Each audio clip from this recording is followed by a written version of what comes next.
Okay, welcome back to our little video series here for ITT610. Let's take a look at topic 2. This is titled Characteristics of Cloud Structures. Make sure you're reviewing chapter 1 and 2 in the textbook. And there's several resources in here that will really help you to understand the topic. So please read those. Let me go through the objectives during this topic and to describe cloud use that provides examples of software services, platforms, and infrastructure. Synthesize information to understand problems, complexities, and potential solutions. Apply best practices and recent theories to determine implementation, change management, and disaster recovery, very important. Determine the necessary tools, diagnostic procedures, preventative maintenance, security, and troubleshooting techniques by using professional communication techniques. And basically, you're looking at essentially how to develop diagnostic and preventative maintenance. Analyze real-world implications for the implementation of various technologies.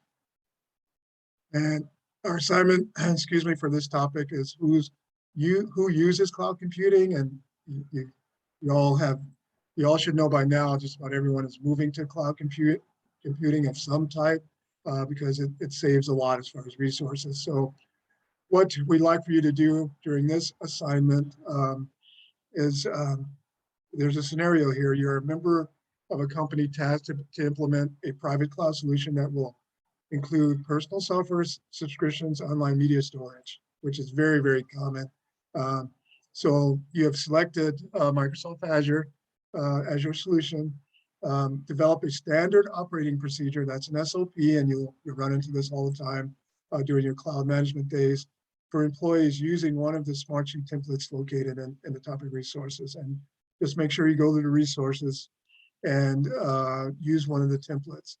And what I would like for you to do when you create, remember this is a standard operating procedure, it's not necessarily, it's not an essay. You're going to build this SOP, so it will be available for your employees. So within the SOP, you want to create an overview of your cloud use from the individual and company perspective. Make sure you look at this from the Azure perspective. This particular platform is very different than some of the others, or it's different enough. Synthesize information to understand the complexities. List best practices, always good to list best practices for your SOP, and also include the necessary tools and diagnostics procedures, preventative maintenance, security, and troubleshooting techniques for this particular Azure solution.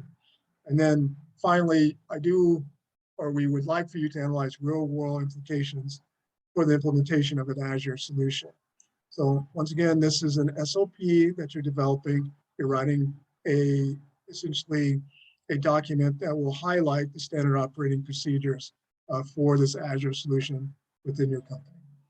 And once again, if you have any questions or concerns about this topic and assignment, please contact your instructor for clarification. All right. Thank you very much.